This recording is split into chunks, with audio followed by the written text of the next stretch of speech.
Hello guys, स्वागत है आपका एमटी क्लासेस में। आज करने वाले हैं क्लास 12th पॉलिटिकल साइंस। ठीक है, यूनिट 1 शीत युद्ध का दौर। इस चैप्टर को समझेंगे, बिल्कुल आसानी से आपको ये चैप्टर समझाया जाएगा। ठीक है, आइए स्टार्ट करते हैं इस चैप्टर को। शीत युद्ध क्या था? सबसे पहले हमें यही जानना है कि ये जो शीत युद्ध है ये क्या था। तो शीत युद्ध एक ऐसी स्थिति थी जिसमें दो महाशक्तियाँ, क्या एक ऐसी स्थिति थी जिसमें दो महाशक्तियाँ थी। एक तरफ सोवियत संघ था और एक तरफ अमेरिका था आपका। ठीक है, एक दूसरे के खिलाफ थी, लेकिन उनके बीच सीधा युद्ध नहीं हुआ। एक तरफ कौन है? दो महाशक्तियाँ है। ठीक है, दो महाशक्तियाँ है। एक तरफ सोवियत संघ है और एक तरफ आपका क्या है? अमेरिका है ना। एक तरफ अमेरिका, एक तरफ सोवियत संघ। ठीक है, लेकिन इन दोनों के बीच में जो है डायरेक्ट युद्ध नहीं होता है, सीधा युद्ध नहीं होता है। इसे कोल्ड वार इसलिए कहा गया क्योंकि यह ठंडा युद्ध था। ठंडा युद्ध था, क्यों था? क्योंकि बिना लड़ाई के तनाव, लड़ाई नहीं हुई इसमें, इसलिए इसे ठंडा युद्ध कहते हैं, है ना। अभी समझो, आगे आगे अभी पूरा चैप्टर समझ आ जाएगा। अब ये कह रहा है शीत युद्ध के कारण।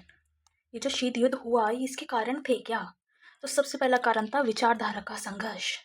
विचारधारा का संघर्ष मीन्स अमेरिका पूंजीवाद को बढ़ावा देता था। जो अमेरिका था वो पूंजीवाद को बढ़ावा दे रहा है, और जो सोवियत संघ है वो समाजवाद का समर्थन था, मतलब वो समाजवाद को बढ़ावा देता था। दोनों की नीतियाँ एक दूसरे के बिल्कुल विपरीत थी।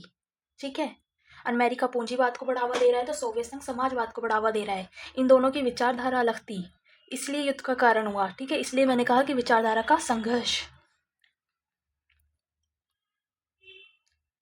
सेकंड है शक्ति की होड़।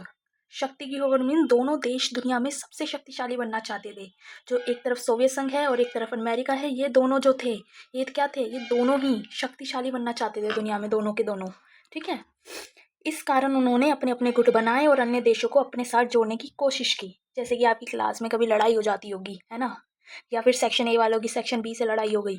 अब क्या कर रहे हैं? सेक्शन ए वाले कह रहे हैं कि भाई हमारी क्लास के जितने भी बच्चे हैं वो हमारे साथ रह गए सेक्शन ए के, सेक्शन बी वाले सेक्शन बी के साथ है ना। अब लड़ाई हो रही है तो लोगों को जोड़ रहे हैं आपस में, है ना। तो इन्होंने भी क्या करा? अपने गुट बनाए और अन्य देशों को क्या करा?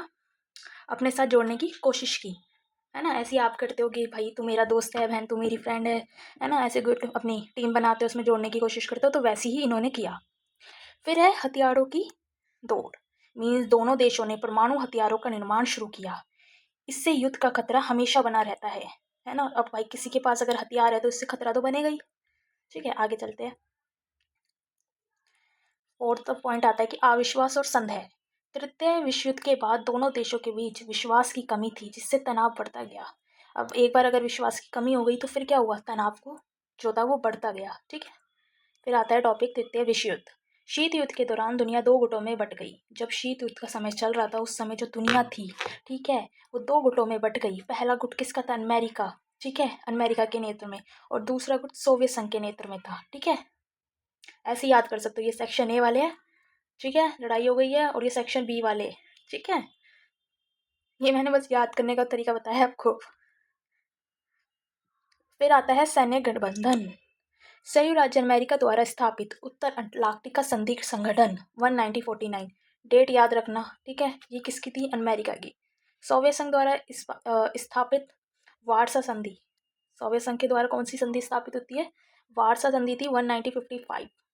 डेट याद रखना। उद्देश्य क्या था? ये क्यों हो रहे हैं? उद्देश्य क्या है इनका? तो अपने गुट की सुरक्षा करना, विरोधी गुट का मुकाबला करना। ठीक है, मतलब इनको बनाया इसलिए गया है कि जो है अपने गुट की रक्षा करो, मीन्स अपनी टीम की रक्षा करो एक तरीके से, है ना। और दूसरी वाली जो टीम है उसको कमज़ोर करो। मतलब जो सेक्शन बी में जो मजबूत मजबूत है स्टूडेंट है ना, जिससे कि सभी बच्चों को डर लग रहा है, तो उनको अपनी टीम में ले आओ। इस तरीके से समझ लो, है ना, मुकाबला करना है आपको उनका। फिर आता है आपके सामने गुटनिरपेक्ष आंदोलन। शीत युद्ध के दौरान कई देश किसी भी गुट में शामिल नहीं होना चाहते थे। इसी कारण गुटनिरपेक्ष आंदोलन की शुरुआत हुई। इसमें भारत भी है। हो क्या रहा है, जब दो गुटों के बीच में, एक तरफ सोवियत संघ और एक तरफ अमेरिका के बीच में जब शीत युद्ध का टाइम चल रहा है, तो कुछ देश ऐसे हैं, ना तो मैं इसमें जाऊँगा ना मैं इसमें जाऊँगा, है ना। मानो जैसे सेक्शन ए वाले थे और सेक्शन बी वाले लड़ रहे हैं, तो सेक्शन सी वालों ने क्या कहा कि ना तो मुझे एक वाला सेक्शन पसंद है और ना ही मुझे बी का सेक्शन पसंद है, मुझे तो जाना ही नहीं है किसी में। ठीक है, तो इन्होंने ये करा गुटनिरपेक्ष, ये अलग रहे बिल्कुल। ठीक है, आंदोलन की यहाँ से शुरुआत हुई, है ना। उद्देश्य क्या था इसका? स्वतंत्र विदेश नीति अपनाना, शांति और सहयोग को बढ़ावा देना। ये शांति वाले है, जो सेक्शन सी वाले शांति वाले हैं। फिर किसी भी गुट का समर्थन ना करना, ना तो मुझे इस गुट में जाना है सोवियत संघ वाले में, ना अमेरिका में जाना, ना तो मुझे सेक्शन ए का साथ देना है, ना ही सेक्शन बी का। भाई हम तो सेक्शन सी वाले हैं, आराम से रहेंगे अपनी क्लास के अंदर, है ना।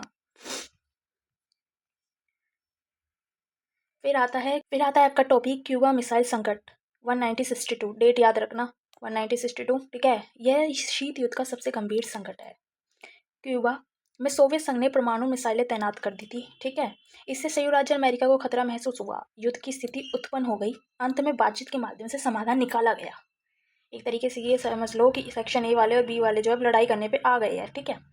लेकिन क्या होता है, एंड मोमेंट पे जो है सेक्शन सी वाले जो है टीचर को बुला लाते हैं, तो अब लड़ाई नहीं हो रही है।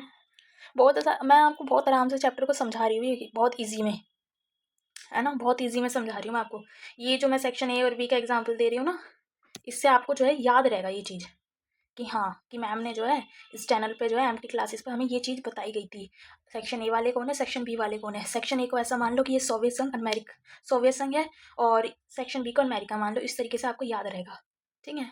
फिर आता है शीत युद्ध के परिणाम। अब भाई कुछ तो रिजल्ट निकले होंगे, तो क्या निकला है, विश्व दो गुट में विभाजित हो गया। बिल्कुल ठीक भाई, विश्व दो गुट में विभाजित हो गया। हथियारों की परिस्पर्धा बढ़ी, मतलब कंपटीशन बढ़ गया हथियारों का। कई अप्रत्यक्ष युद्ध हुए हैं, अप्रत्यक्ष युद्ध हो गए कुछ। गुटनिरपेक्ष आंदोलन का विकास हुआ, जो कि सेक्शन सी वालों ने कर दिया। अंतर्राष्ट्रीय तनाव बढ़ा, ठीक है।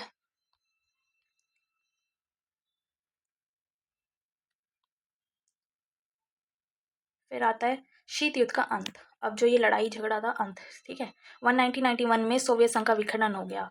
ये डेट बिल्कुल याद रखो, 1991 में होता है सोवियत संघ का विखंडन, ठीक है। ऐसा मान लो सेक्शन बी वाले ने हार मान ली, वो पीछे हट गए। इसके साथ ही शीत युद्ध समाप्त हो गया।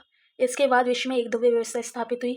किसका राज हुआ, ए का, मतलब सेक्शन ए वालों का राज हो गया, जिसमें संयुक्त राज्य अमेरिका प्रमुख शक्ति बना, ठीक है। संयुक्त राज्य अमेरिका प्रमुख शक्ति बना। अब ये सेक्शन वाली बात जो है वो दिल पर मत लेना, ये मैंने बस एग्जाम्पल आपको समझाने के लिए बताया है, ठीक है। बाकी सारी सेक्शन के जज होते ए बी सी सभी बढ़िया है, ठीक है।